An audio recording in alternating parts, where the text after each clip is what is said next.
Bismillahirrahmanirrahim. Dengan nama Allah yang Maha Pengasih dan Maha Penyayang. Assalamualaikum warahmatullahi wabarakatuh. Alhamdulillahirabbil alamin. Segala puja puji kita haturkan kehadirat Allah Subhanahu wa taala yang pada hari ini memberi kita kesempatan, kesehatan dan semangat. Semoga pertemuan kita ini, kontemplasi kita ini membawa berkah. Siapapun yang hadir di sini dimudahkan untuk bisa menyaksikan hikmah-hikmah hadir pada dirinya. Salawat dan salam kita haturkan pada Rasul yang mulia Nabi besar Muhammad Sallallahu Alaihi Wasallam, secara khusus pada guru yang saat ini teksnya kita baca, yaitu Syekhul Akbar Ibnu Arabi. Semoga saya dan Ustadz Andi bisa diberkati, dilancarkan menemani Bapak Ibu bermeditasi ya, berkontemplasi. Sahabat-sahabat sekalian, Alhamdulillah ya. Jadi kita bisa terus belajar bersama. Sekali lagi konteks pembahasan ataupun kontemplasi Al-Quran ini itu selalu merujuk pada dua hal ya, secara sederhana. Yaitu bagaimana kita menyaksikan Allah hadir pada alam semesta dan juga Allah hadir pada diri kita gitu ya. Jadi kalau kita telusuri kita sedikit kasih gambar ya. Nah, jadi kasih gambar. Kelihatan ya Ustadz Andi ya? Ya, kelihatan, Bang. Oke, sebentar ya.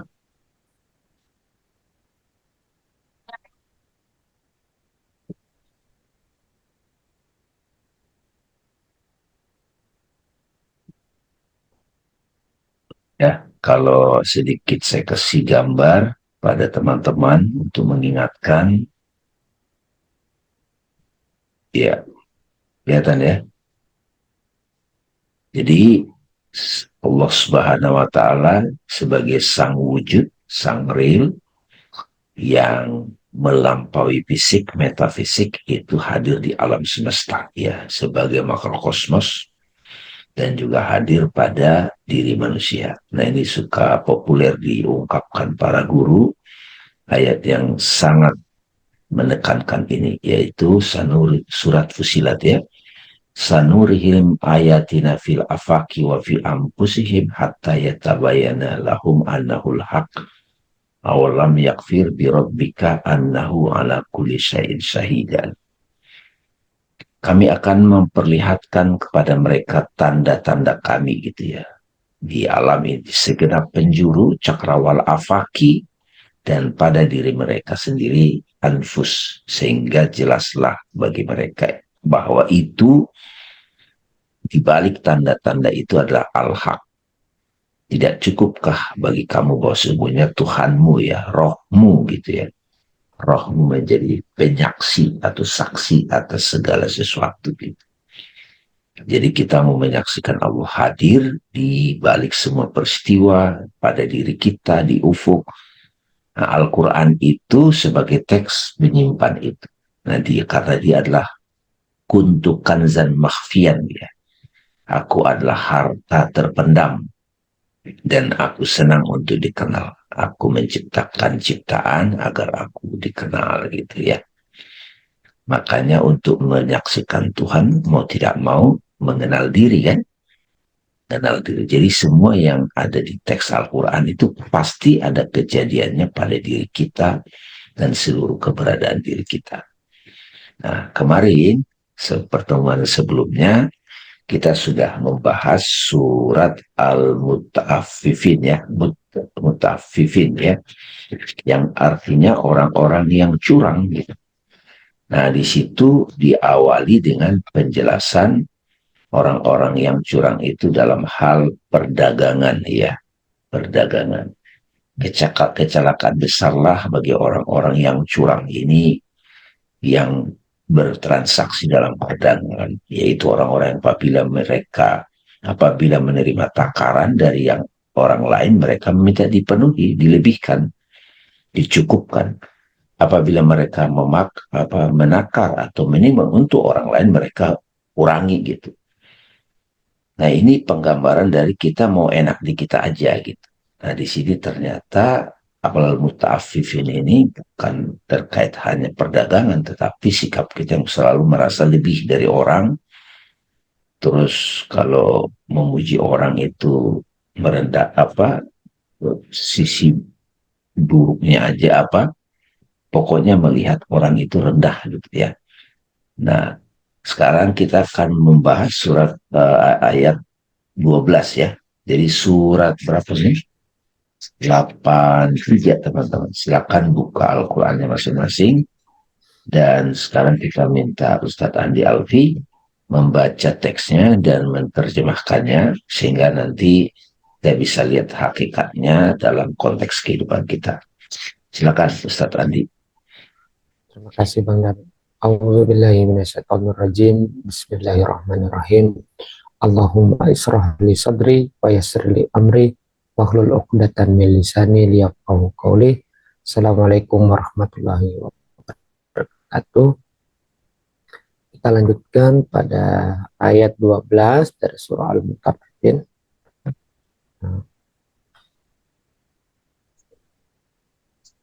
Pada kali ini akan berbicara tentang konsekuensi orang-orang yang mengingkari atau berbuat curang atau al-mutaffifin. Nanti ada jenisnya berbuat curang itu seperti apa saja. Terlalu besar ya. Kita lanjut ayat 12. A'udzubillahi minasyaitonirrajim. Wa ma yukadzibu bihi illa kullu mu'tadin azim. Yaitu tidaklah orang mendustakan hal tersebut, yaitu hari pembalasan, yaitu hari di mana orang-orang yang mutaffifi mendapatkan balasan. Nah, tidaklah orang itu mengingkarinya kecuali illa kullu mu'tadin azim, kecuali setiap orang yang melampaui batas dan juga berdosa. Idza tutla alaihi ayatuna qala asatirul awwalin, ketika dibacakan kepadanya ayat-ayat kami, dia berkata asatirul awwalin, itu cuman cerita-cerita orang-orang terdahulu. Kala, janganlah sekali-kali kalian, nanti ada maksud kala itu adalah orang-orang yang memiliki sifat-sifat tertentu sehingga mereka ini mengingkari ayat-ayat Allah. Bahkan rona ala qulubihim ma kanu yaksibun, tapi berkaratlah ala qulubihim, di hati mereka ada karat. Apa yang menyebabkan itu? Makanu yaksibun, apa yang mereka telah perbuat. Kala, janganlah sekali-sekali seperti itu. Innahum, sesungguhnya mereka orang-orang yang ada karatan di dalam hatinya. Innahum an rabbihim yawma izin lamahjubun, sesungguhnya pada hari itu mereka adalah orang-orang yang terhijab. Summa innala solul jahim, kemudian sesungguhnya mereka akan sungguh masuk ke dalam jahim, yaitu derita atau neraka atau apapun. Nanti di tafsirannya ada. Summa yuqalu hadzal ladzi kuntum bihi tukadzibun.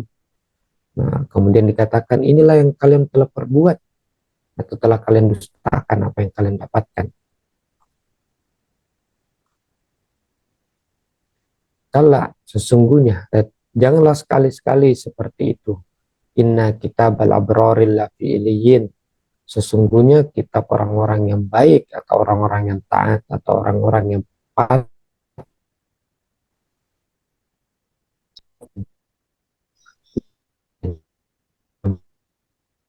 ma antara kama iliyun, apakah engkau tahu apa itu iliyun? Nah, kitabun markum, sebuah kitab yang ditulis atau dicatat. Yashhaduhul muqarrabun, malaikat-malaikat yang dekat dengan Allah Subhanahu wa taala menyaksikan hal tersebut. Innal abrara lafin naim, sesungguhnya orang-orang yang baik orang-orang yang patuh itu berada dalam kenikmatan naim. Ala aroiki yanzurun, mereka di atas dipan-dipan. Aroik itu dipan-dipan. Yanzurun, mereka memandang. Memandang. Ta'rifu fi wujuhihim nadratan naim, Engkau tahu orang-orang seperti itu bagaimana? Di dalam pada wajah mereka nadratan naim, ada sebuah kenikmatan yang sangat besar. Yusqawna min rahiqin mahtum. Nah, mereka mendapatkan minum dari min rahiqin. Nah, rahiqin adalah artinya eh, khomer atau minuman. Ya, khomer. Nah, dari khomer mahtum yang tersegel. Jadi original banget. Jadi ini bahasa ini adalah khomer yang original. Kitamuhu apa segelnya? Kitamuhu segelnya apa miskun? Yaitu kasturi. Jadi bukan segel yang segel biasa, tapi segelnya adalah kasturi, parfum kasturi.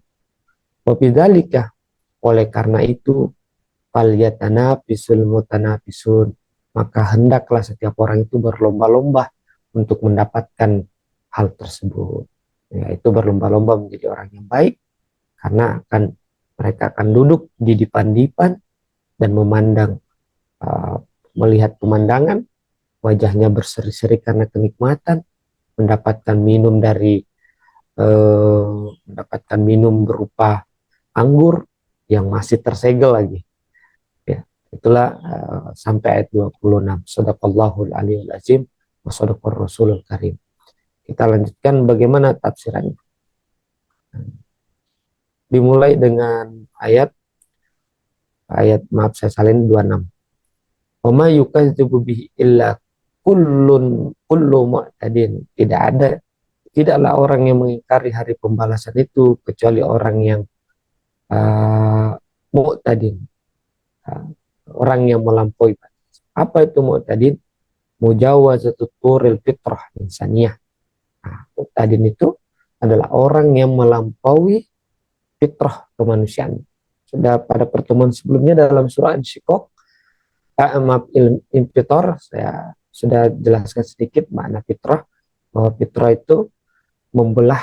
Jadi secara bahasa artinya fitrah itu membelah, dalam pengertian membelah sesuatu untuk mengeluarkan intinya atau mengeluarkan sesuatu yang original.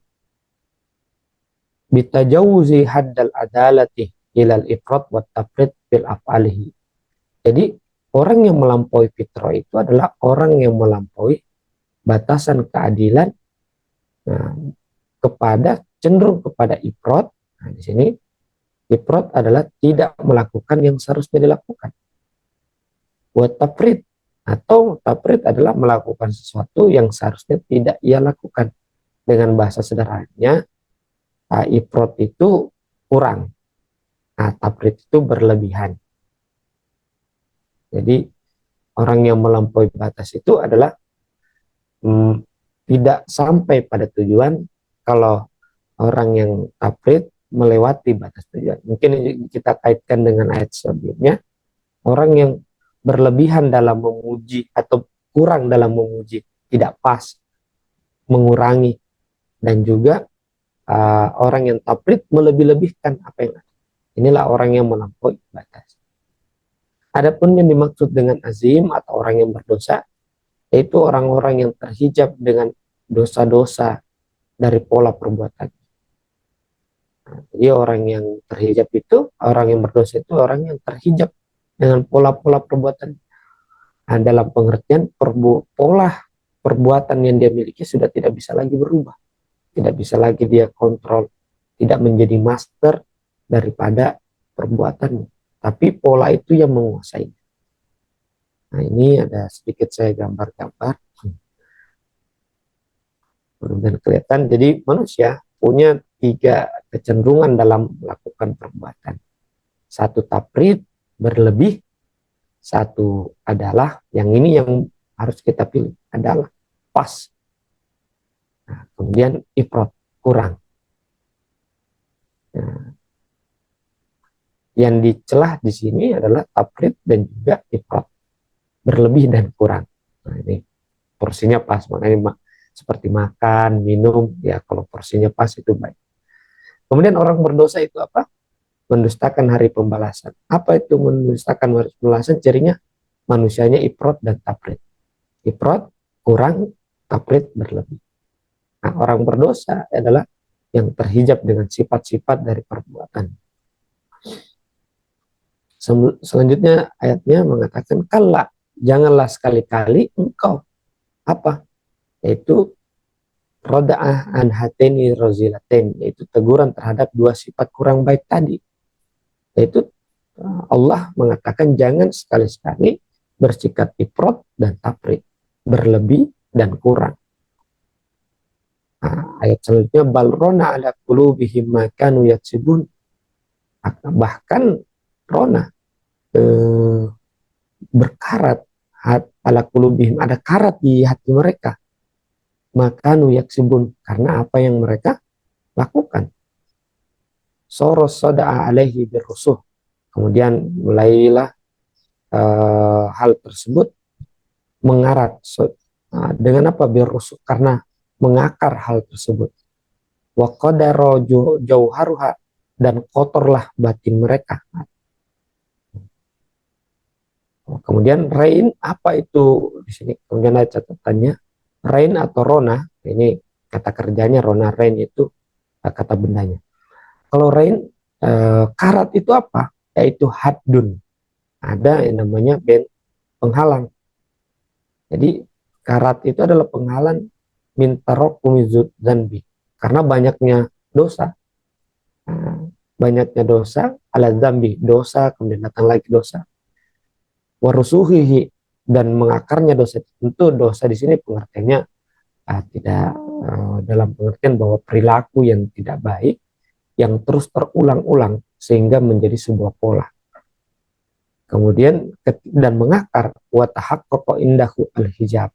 Ketika pola-pola terus itu terulang dan terulang, maka terjadilah namanya hijab. Makanya dulu Bang Dami sering jelaskan pentingnya tarawih, kemudian tahajud, kemudian qiyamul lail dan seterusnya. Itu kan sebenarnya memberhentikan pola-pola yang terjadi pada diri kita, ataupun juga kita menggunakan teknik self inquiry.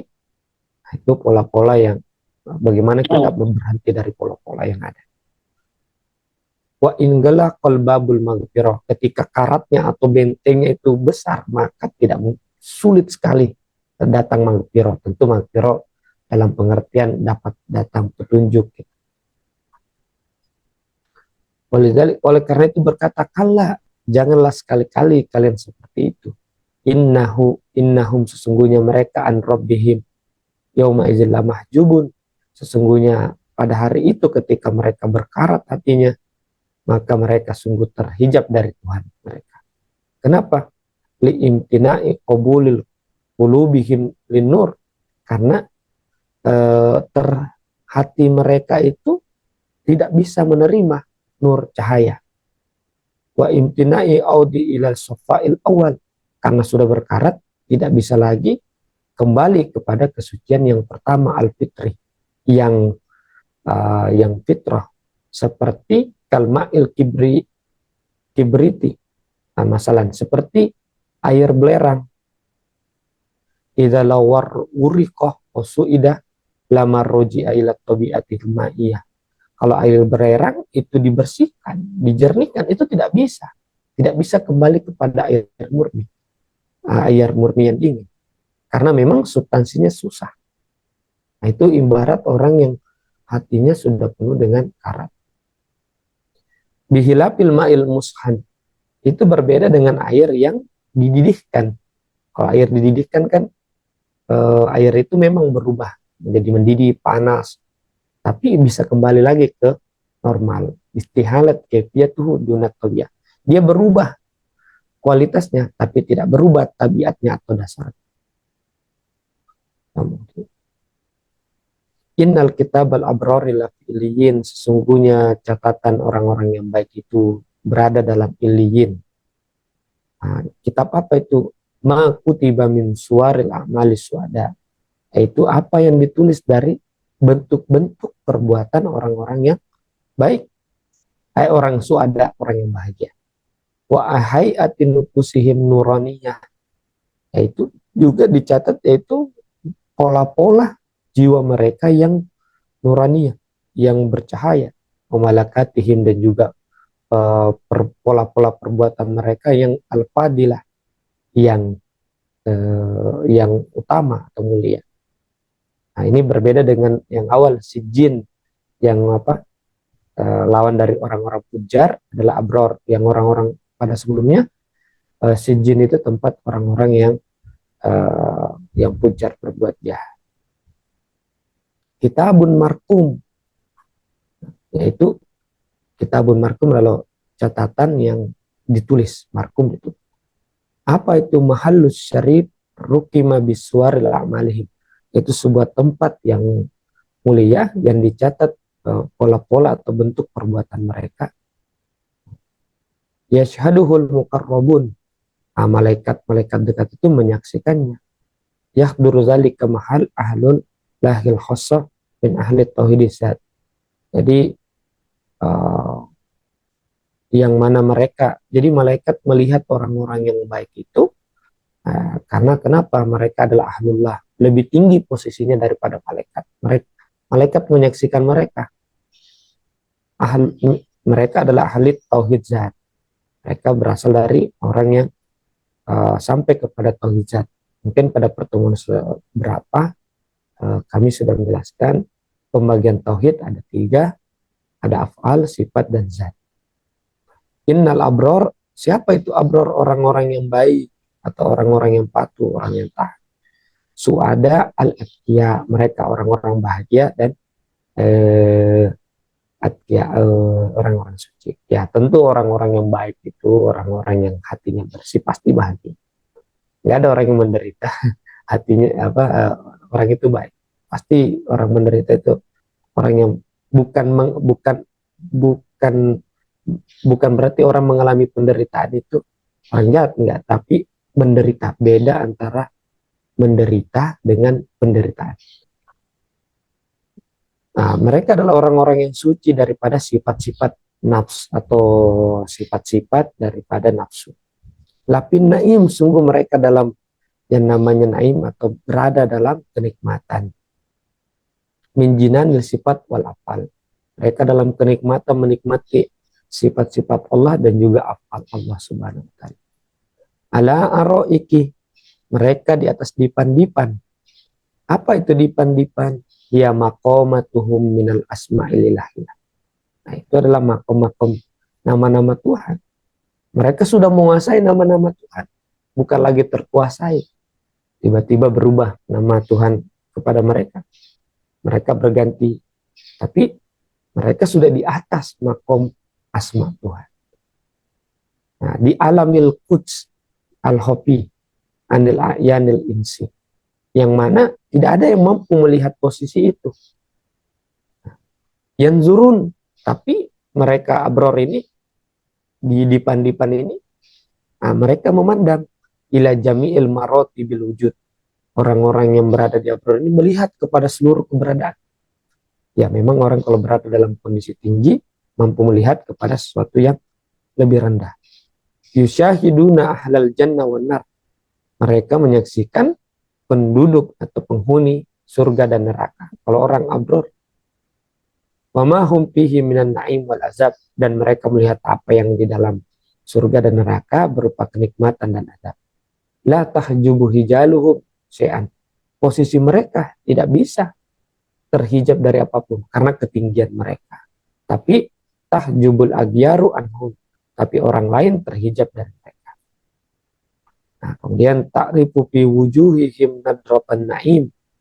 Nah, kalian tahu orang-orang seperti itu dari wajah mereka ada nikmat atau ada kenikmatan pada wajah mereka. Bahjatuhu nuraniyatuhu wasar sururihi. Dari mana? Kegembiraan dan cahaya dan juga asar atau efek-efek kebahagiaan mereka. Yuskuna min rohik, mereka diberikan minum dari rohik, dari khamar. Apa itu khamar? Jangan kita mau, wah ini minum pesta-pesta. Di sini katakan khamrus sorfil, yaitu khamar yang murni min mahabbah. Itu lahir. Khamar yang murni itu ekstasi kan, kalau kita cintakan, jatuh cinta kan sama kayak orang mabuk. Itu sama juga, yaitu dari mahabbah rohaniyah, yaitu dari cinta ruhani. Lahir dari situ itu perumpamaan Homer, ya walau sama-sama memabukkan karena berasal dari cinta. Gair mumzajat, mamzujah, tidak bercampur bihubbin nafs dengan cinta dengan cinta hawa nafsu. Tidak ada campuran. Makanya dikatakan mahtum. Ini masih tersegel original wine kita atau apapun itu bikhtami syar'i. Tapi apa yang mensegel Homer itu yaitu syar'i atau hukum-hukum Allah Subhanahu wa taala. Ya tentu hukum-hukum Allah Subhanahu wa taala bagi saya yang jelas tertuang dalam Al-Qur'an dan hadis. Dan bukan interpretasi yang banyak hadir dari hukum syar'i itu tidak terlalu banyak dalam Al-Quran dan hadis, tapi yang banyak itu interpretasi. Nah, kemudian li'alla tamtazija bil najasatus syaitaniyah. Nah, itu ditutup, disegel dengan hukum syar'i agar tidak bergabung dengan najis setan. Dengan apa? Min mahabbat wahmiyah. Dari cinta yang ilusi, wasyahwat nafsiyah, dan juga keinginan nafsu. Kita muhu miskun. Apa segalanya tadi itu? Ada miskun. Apa itu miskun? Huwa hukum syar'i. Dia adalah hukum syar'i bimahabbat, dengan hal-hal yang baik, mahabbat yang diperbolehkan, wa mutayyibah, tapi juga bagus. Boleh tapi bagus. Bagi jiwa, lindupus bagi jiwa, al-muqawiyah, yang diperkuat untuk hati. Wa bidzalika, oleh karena itu, bisyarbil rohik mahabbar ruhaniyah. Oleh karena itu kalau ingin merasakan rohik atau homer yang murni, yang berasal dari cinta, yaitu apa tadi rohik itu ya? Apa bidzalika?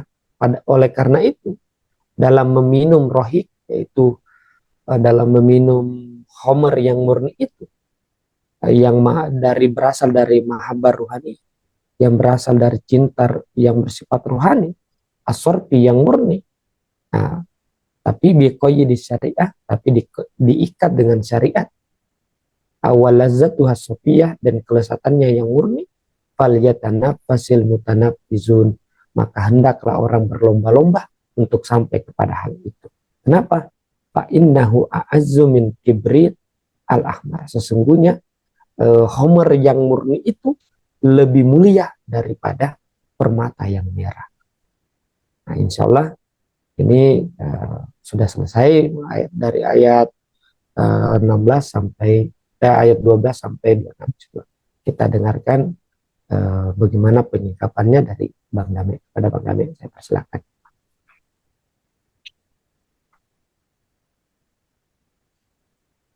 Ya, terima kasih. Alhamdulillah bisa tandi. Wah, saya masih terkesima saya sebenarnya dari apa yang diuraikan tadi. Semoga kita pelan-pelan bisa melihat dengan mata hati kita ya, teman-teman. Jadi tadi diawali dengan satu penjelasan detail mengenai orang-orang yang masih terjebak pada kondisi batin yang mutafifin ya, yang berlaku curang, teman-teman. Itu catatan pertama saya. Jadi mereka yang masih mendustakan hari pembalasan, konsekuensi dari sifat-sifat di batin kita yang berefek pada akhlak berlebih-lebihan dan mengurang-urangi. Itu ya teman-teman. Jadi di situ tadi ada ifrat ya, sama tafrid ya, kalau nggak salah ya. Itu jadi orang yang berlaku curang atau hati batin yang berlaku curang atau akhlak, pola-pola batin itu kan menjadi pola-pola, jadi mindset, jadi software gitu Bu Pita. Jadi softwarenya itu berlebih-lebihan dan ngurang-ngurangi. Hiperbolnya parah gitu loh, ngurang-ngurangin gitu. Jadi pola-pola algoritma batinnya itu sudah suka lebih-lebihin, ngurang-ngurangi. Nggak ketemu yang pas gitu. Ya, kalau masih seperti itu, maka dia akan susah untuk bisa melihat dengan jernih segala sesuatu, apapun. Jadi kita lagi diingatkan, wahai manusia atau para salikin, kalau kalian itu masih berlaku curang pada diri kalian, melihat kenyataan hidup, menilai segala sesuatu masih curang, maka kalian akan mendapatkan konsekuensinya, yaitu penderitaan. Jadi kalian menderita oleh pola-pola atau mindset, cara berpikir, sifat-sifat kalian sendiri. Ya, jangan nunggu hari pembalasan gitu loh. Jadi ini kalau suluknya teman-teman, kita jadi lebih sering self inquiry atau self inquiry kan kalau di level awal kan saya suka nyebut itu introspeksi. Jadi introspeksinya itu sudah matang, sudah jadi karakter. Kalau self inquiry lebih dalam, penyelidikan diri lebih dalam, kita sudah bisa menonton, ya, menjadi penonton terhadap perilaku sendiri, ya, sehingga kita bisa pas bertindak pada situasi yang tepat. Kan itu yang disebut nama al-adil nanti. Adil gitu. Jadi adil. Kalau kita sudah bisa seperti itu, di sini ada konsekuensi yang sangat indah. Saya lihat tadi adalah dia bisa menyaksikan yang orang lain nggak bisa saksikan. Dia menyaksikan di atas divan-divan. Nah, karena tadi analoginya divan-divan. Saya bayangkan divan itu kayak, dikira tikar ya. Itu kayak Aladin lagi terbang gitu loh. Dia bisa bisa melihat apapun dari atas gitu kan, terbang-terbang Bu Vita, Bu apa Bu Rita ya. Jadi terbang-terbang dia bisa menyaksikan layar-layar batin manusia, bahkan yang nampak di luar itu dia bisa menyaksikannya di atas dipan-dipan. Nah, karena dia bisa menyaksikan di atas dipan-dipan, nah dia bisa merenguh apa ya, kenikmatan-kenikmatan original gitu ya. Kenikmatan original itu yang disimbolkan dengan khamar yang tersegel gitu. Jadi belum tercampur. Jadi teman-teman sekalian, kalau di surga itu ada khamar, ada wine gitu yang murni, itu penggambaran dari jatuh cinta yang asli. Jadi sudah belum tersusupi oleh hawa nafsu, kepentingan-kepentingan yang sifatnya individual gitu. Kepentingan bisnis, politik, kepentingan keluarga gitu ya. Kenapa dia bisa sampai kepada cinta yang original itu, hamar yang asli itu? Karena dia sudah bisa pas dalam setiap situasi. Sudah bisa adil gitu, sudah bisa tidak berlebihan dan tidak berkurang gitu ya. Nah, dari situ di sini ada istilah yang menarik nih Ustadz Andi, yaitu belerang merah. Gitu. Jadi saya sampai tadi lihat-lihat di perpustakaan saya judul bukunya tentang Ibnu Arabi, judulnya Mencari Belerang Merah gitu.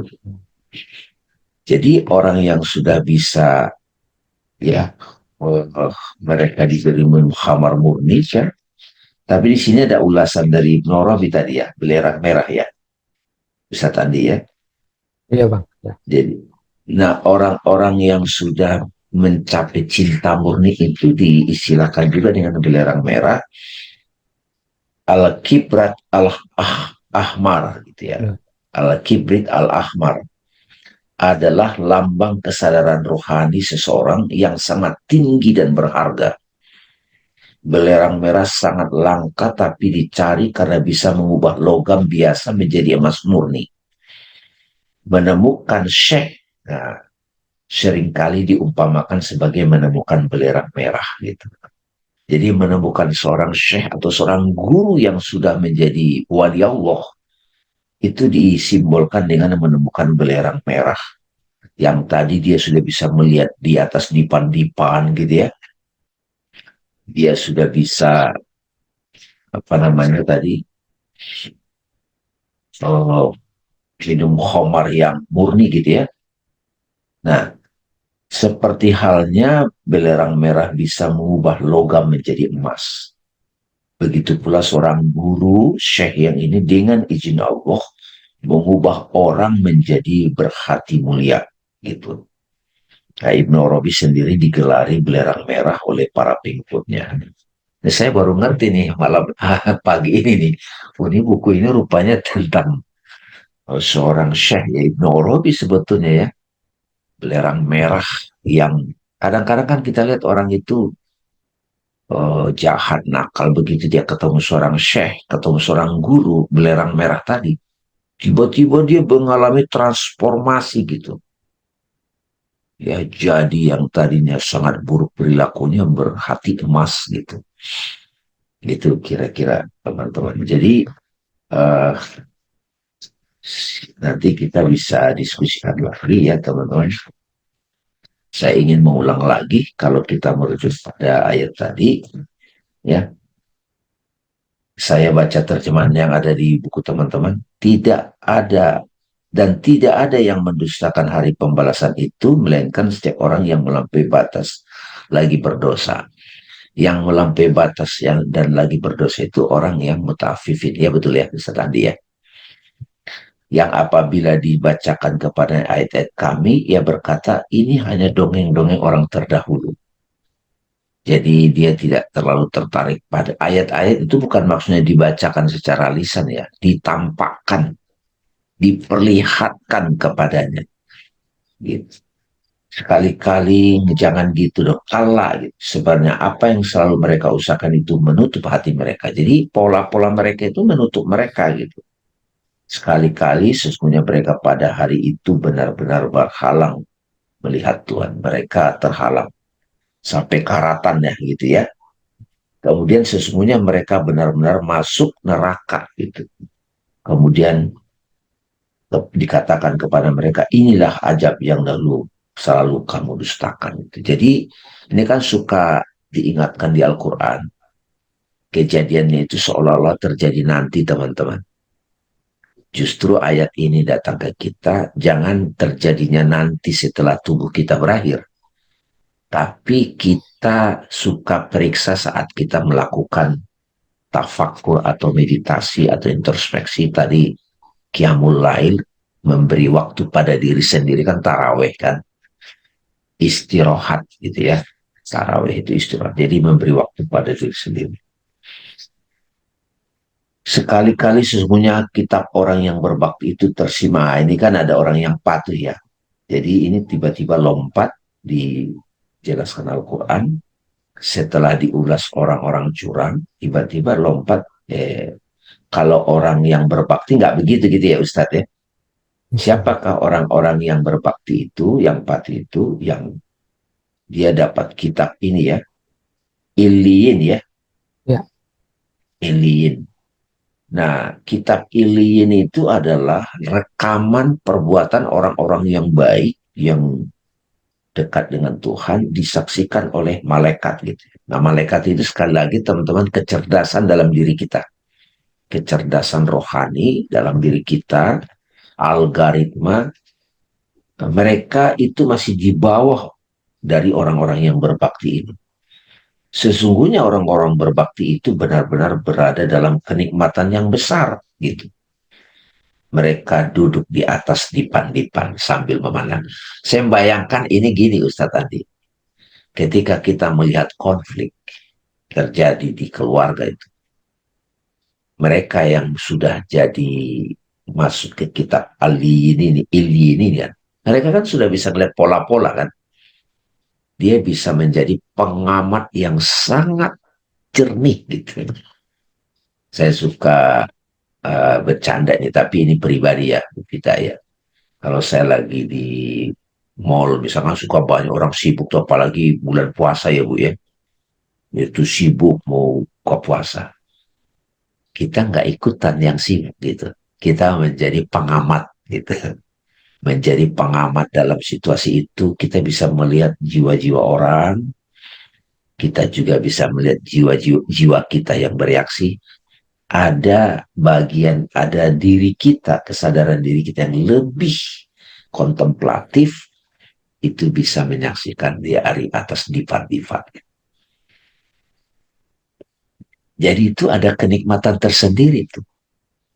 Nah, orang yang bisa begitu, itu orang yang sudah tidak berlebih-lebihan, tidak mengurang-urangi gitu. Ya, saya memaknai pribadi itu, Ustaz tadi. Karena itu saya suka menikmati itu. Jadi kalau di satu, misalnya pertengkaran gitu di keluarga, ada bagian dari diri saya yang marah, tapi saya nggak ikut karena bagian dari diri saya yang usil ini adalah masih curang gitu loh. Penilaiannya masih curang. Saya begitu hening, diam, betul itu tenang gitu. Ada diri yang malaikat pun tidak bisa menyaksikan dia. Malaikat itu kan pola-pola kan kecerdasan. Nah, diri yang menyaksikan di atas dipan-dipan ini, mereka duduk di atas dipan-dipan sambil memandang.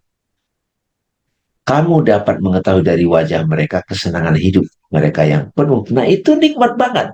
Jadi ketika orang lain Iya, heboh menderita, dia itu tetap sumringah gitu. iya. Padahal situasinya chaotic gitu. Kenapa bisa begitu? Karena dia bisa melihat mereka diberi minum dari khamar yang murni gitu.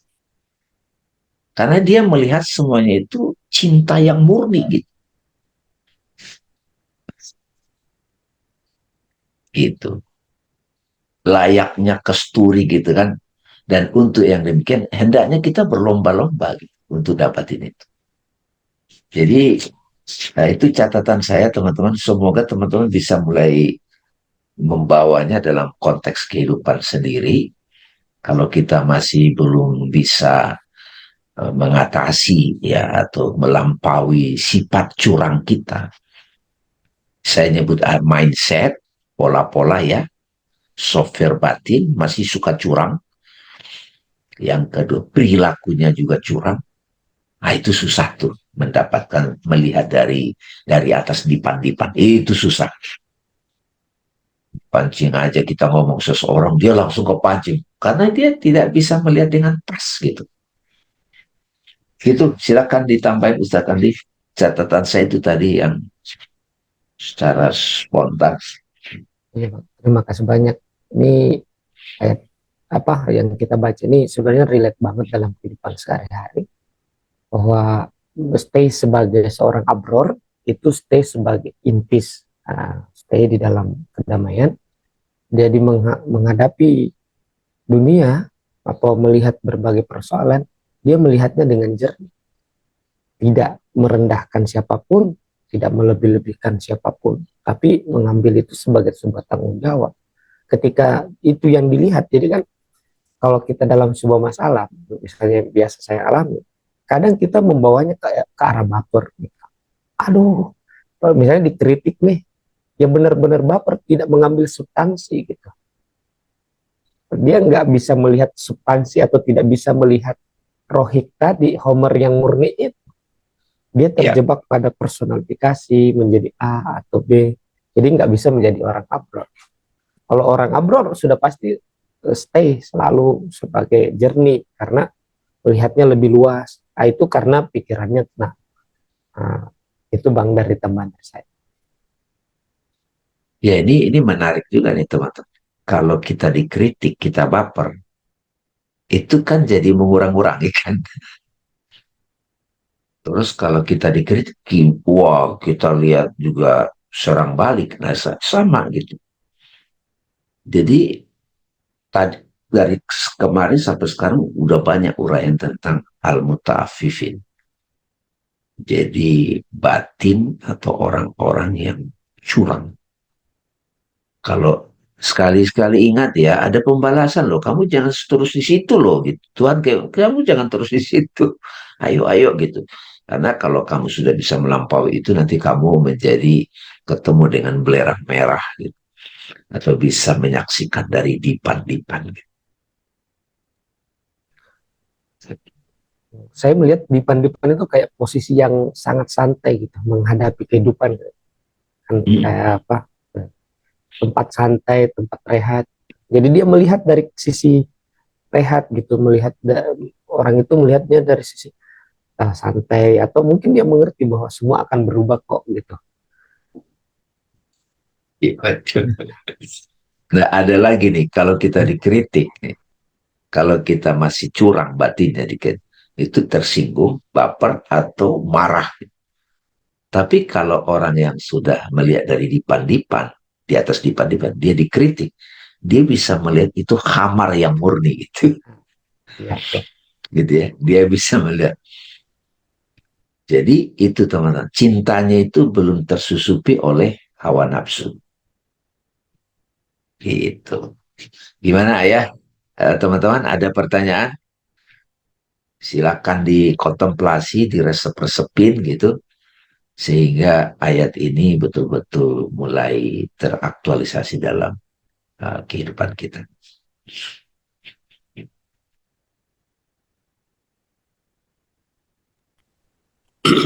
Ya Bang, uh, ini kan mengingatkan kita Bang, al-mutafifin, supaya kita jangan berbuat curang. Karena kalau berbuat curang itu ya pasti suatu saat yang berbuat curang itu akan menerima akibatnya sendiri gitu loh Bang. Kalau dia tidak sadar terhadap kecurangan perbuatannya.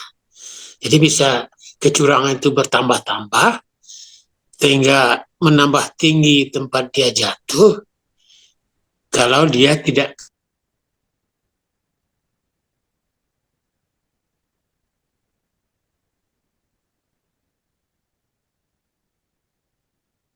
Halo? Putus ya? Iya, putus ya. Oh ya. Oke. Iya. Jadi, oke ayah. Kayak misalnya ayat ini yang ayat 13 ya teman-teman. Apabila dibacakan kepadanya ayat kami, ini orang-orang curang ini ya. Orang-orang curang itu sebut saja diri kita lah yang paling Ya, gak bisa orang lain. ya, Apabila dibacakan kepada kita ayat-ayat Allah, ayat-ayat dari hikmah-hikmah, itu cuma dongeng-dongeng. Jadi orang curang ini nggak bisa melihat petunjuk di balik kisah-kisah itu. Kenapa? Karena mereka itu nggak bisa selalu menilai itu tidak jernih. Apa ya kalau mereka masih begitu, sekali-kali tidak, bahkan apa yang mereka kerjakan itu telah menutupi hati mereka. masalah. Ya kan? Sesungguhnya mereka pada hari itu benar-benar terhalang dari melihat Tuhan. Ada hijab, ada penghalang gede. Dan mereka akan masuk ke dalam neraka gitu. Benar-benar masuk. Coba testernya gini teman. Begitu kita diberi sakit, itu kan kita tidak bisa melihat itu khamar dari Tuhan. Cintanya Tuhan. Iya kan? Padahal itu konsekuensi dari perbuatan kita. Makanya banyak sekali di sini diurai dulu orang-orang yang curang itu. Orang jiwa yang curang, pola-pola, software batinnya masih curang, mutafifin. Kalau masih di situ teman-teman, kita nggak bisa menyaksikan mereka-mereka yang sudah berbakti gitu loh. Ya, toh, yang sudah dapat kitab iliin ya, iliin gitu. Nah, iya kan? Kitabun markum gitu ya, yang disaksikan oleh malaikat yang dekat dengan Allah. Nah, sesungguhnya orang-orang yang berbakti benar-benar berada dalam kenikmatan. Mereka, nah ini kenikmatan siapa itu? Mereka duduk di atas dipan-dipan, gitu kira-kira. Jadi kalau kita masih curang, itu tidak bisa kita bisa terbang-terbang tuh kayak Aladin itu. Tidak bisa kesadaran kita Udah stuck aja di situ.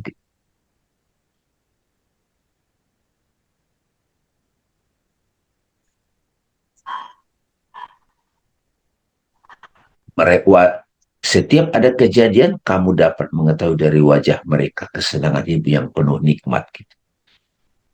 Mereka diberi minum dari khamar murni gitu kan, yang masih disegel gitu kira-kira. Jadi masih asli gitu loh. Mereka sudah menguasai tadi udah mereka sebenarnya ini tauhid zat sih sebetulnya ya.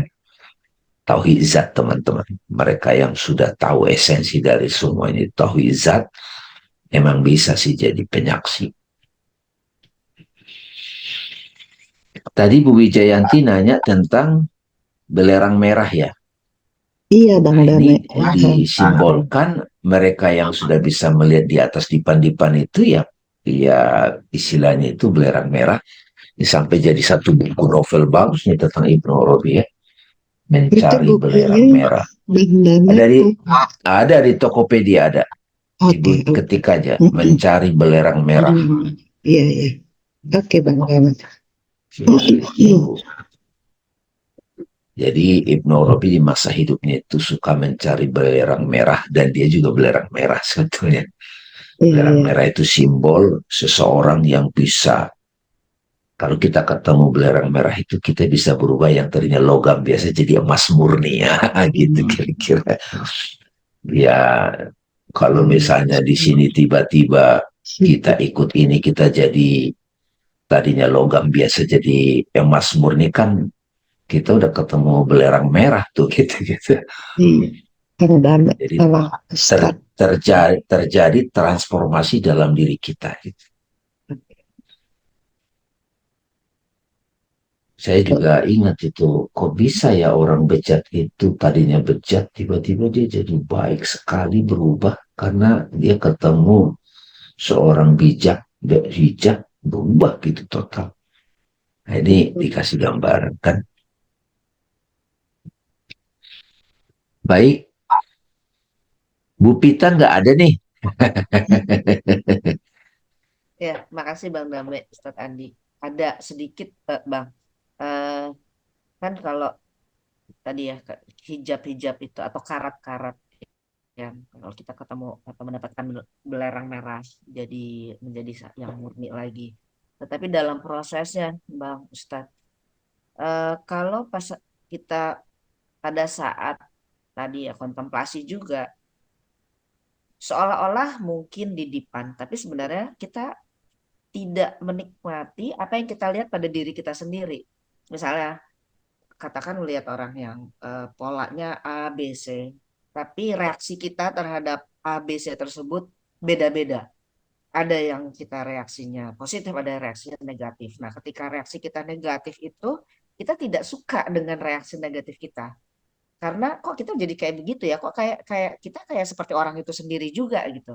Nah, itu apakah hmm, jadi kan tidak menikmati di depan itu gitu Bang, di dalam proses ya maksud saya ya. Apakah itu juga sesuatu yang kita sedang dalam pencucian itu sendiri atau memang kitanya harus apa istilahnya eh, yang menerima apa yang ditunjukkan dan menerima apa reaksi itu tersebut gitulah Bang. Jadi kita nggak suka Ya, gitu kalau kita ngelihat kita kok jadi jelek kayak gitu ya gitu loh Bang maksudnya. ya, Demikian ya. Pak. Terima kasih Bu Pita. Ini terjadi pada kita semua nih. Saya suka istilah yang digunakan itu. Jadi bukan positif negatif, Bu, tapi berlebihan dan berkurang. Ya, karena positif negatif itu pasti kita menolak yang negatif, ya enggak? Ini istilah yang bagus ini dari Al-Quran. Jadi ifrat, kurang, sama tahfrid. Kita kan suka tuh begitu, Bu. Nah, kenapa begitu secara otomatis? Ada kejadian kita langsung, gak gitu deh. Nah, pokoknya ini aja gitu. Sampai kita sulit keluar dari situ. Karena udah karatan.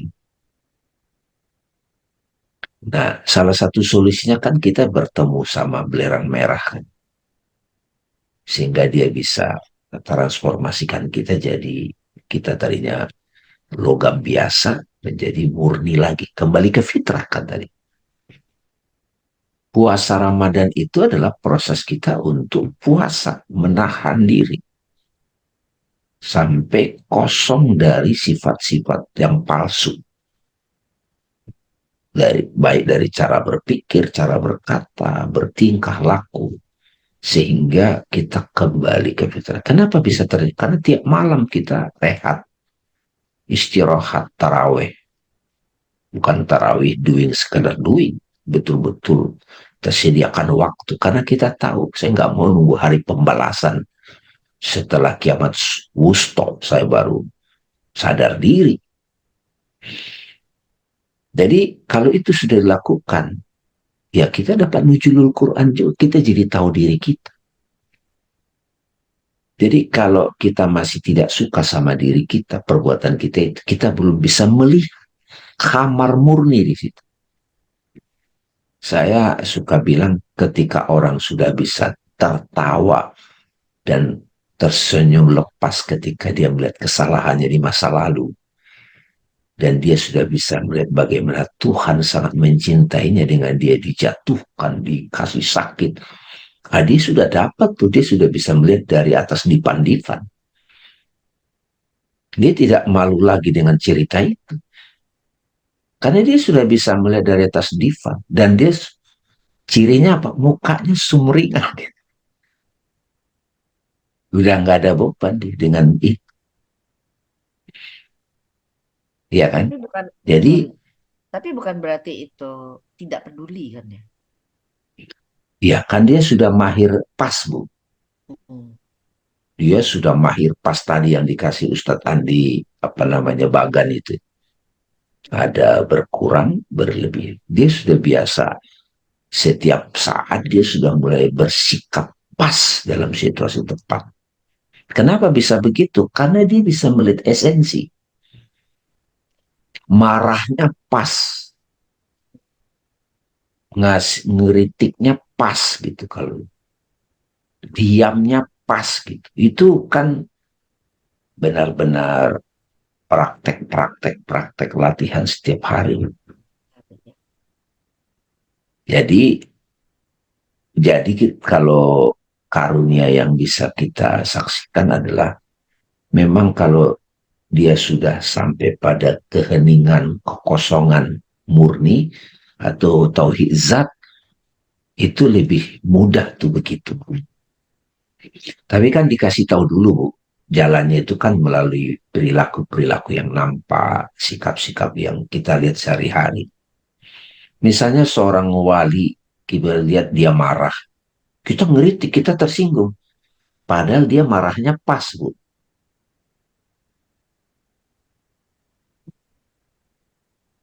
Jadi kalau makanya kan dalam adab berguru, kadang-kadang seorang murid lagi belajar nih OTW itu, dia ngelihat gurunya, kok gurunya begini. Jangan begitu, sebetulnya kita fokus saja kepada pengenalan diri kita yang masih naik turun. Urusan gurunya begitu, urusan dia gitu, jangan campur-campur. Karena nanti kita terjebak gitu. Sama seperti guru itu kan bisa kejadian, Bu. Sehari-hari ini aja di berita-berita kan kita suka ngeliat berita-berita. Kita masih suka berlebihan menilai, berkekurangan gitu. Kenapa kita nggak melihat saat kita menilai sesuatu bikin kita ribet? Kok saya masih begini ya menilai persoalan gitu. Masih saya curang gitu, mutafifin. Kalau yang sederhana-sederhana tadi Ustadz Andi Al bilang, kita dikasih tahu orang apa adanya, kita baper gitu. Itu sama juga gitu. Cara berpakaian nggak matching tuh, jadi baper. Padahal orang mau ngasih tahu. Padahal itu, ya saya mau ngasih tahu, kamu cara berpakaian nggak pas gitu. Tersinggung gitu. Itu kan cinta murni sebetulnya. Cuma dia ngeliatnya nyelkit gitu loh, kayak pedas gitu. Aduh,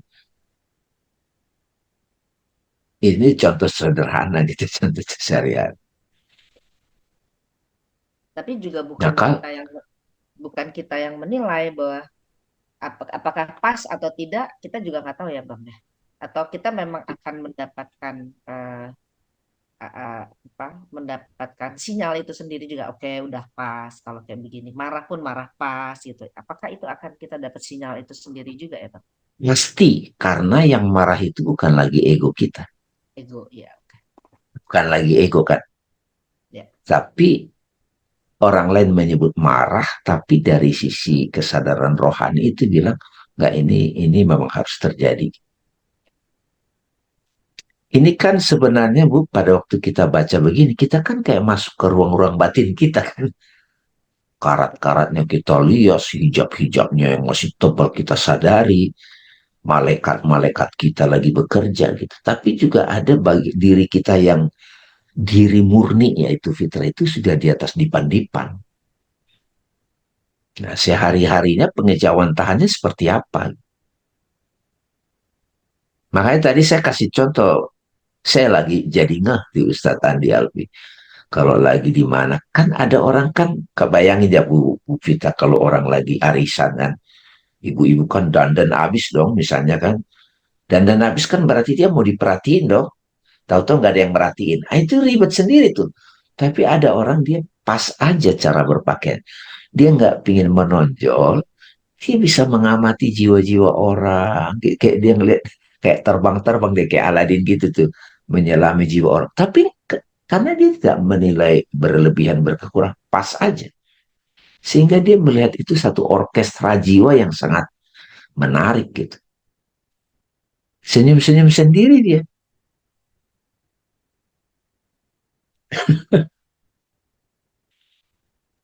Itu kalau Makasih Bang nggak wali, Dharma. ya makanya dapat ya, wali Allah tuh gitu. Nah, itu yang disebut belerang merah. Makasih Bang, makasih Ustadz. Thank you, thank you. Ini kita baca terakhir teks. Orang-orang curang tidak dapat berkontemplasi ke dalam diri ya Bang, dari apa yang mereka saksikan atau mereka hadapi. Iya betul. Dia sudah ada pola-pola yang otomatis marah, otomatis baper gitu.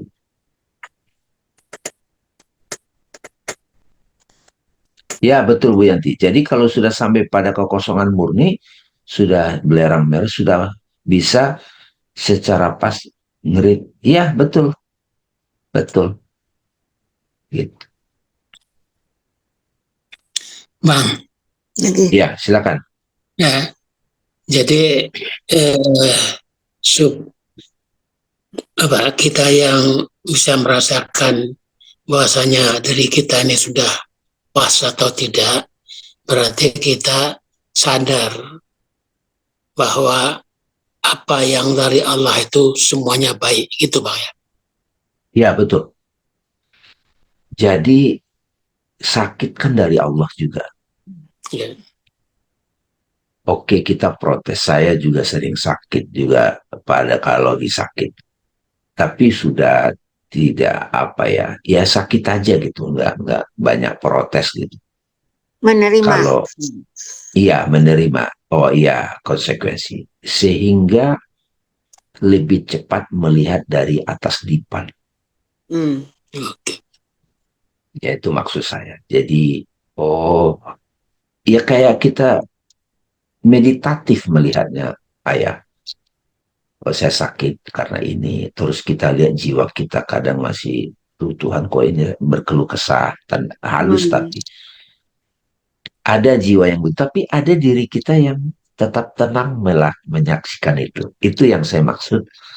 Penyaksi melihat, memandang dari atas dipan-dipan gitu. Kenapa bisa begitu? Karena dia sudah bisa mengatasi jiwa-jiwanya yang curang itu. Kan ada orang kan begitu dikasih sakit lebay gitu. Kok gini banget sih hidup gua gitu lah. Kalau lagi dapat kenikmatan, wah gitu kayak lebay juga gitu. Jadi nyari yang pas ini memang sirotol mustaqim itu seperti rambut di belah tujuh. Nah, kalau sudah bisa di situ, itu wah bisa ya minum khamar murni. Khamar murni itu cinta yang murni. Coba orang lain melihat cinta romantis, dia melihat cinta yang murni. Coba. Kan dalam relationship kita sehari-hari kan di situ ada manifestasi cinta. Tapi belum tentu bisa ngelihat khamar yang murni. Masih khamar yang sudah terkontaminasi dengan ini, sudah ada campuran gitu loh. Ada menyusup kepentingan-kepentingan gitu.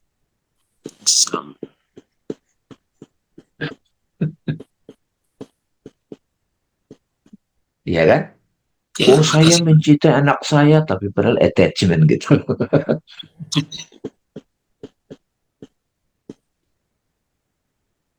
Jadi kalau belum tahu kenapa dibahas muta'affifin ini, karena ini dominan pada kehidupan kita.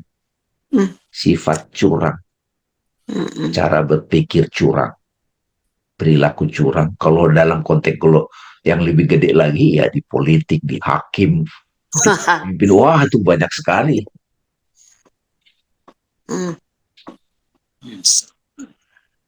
Alhamdulillah. Teman-teman, terima kasih. Ustadz Makasih, Alfi, Bang. terima kasih banyak. Kita lanjut lagi nanti dikabarkan lagi. Ada thriller, Ustadz Adi? Belum ada Bang, tapi Belum, insya Allah ini masih lebih dalam lagi ya lagi. Iya. Insya Allah Oke, selanjutnya. ya. Memang ini Oke. harus 3 kali ya, harus 3 Ya. kali ya. Ayo. Makasih teman-teman. Assalamualaikum Makasih. warahmatullahi wabarakatuh. Makasih, Bang. Terima kasih.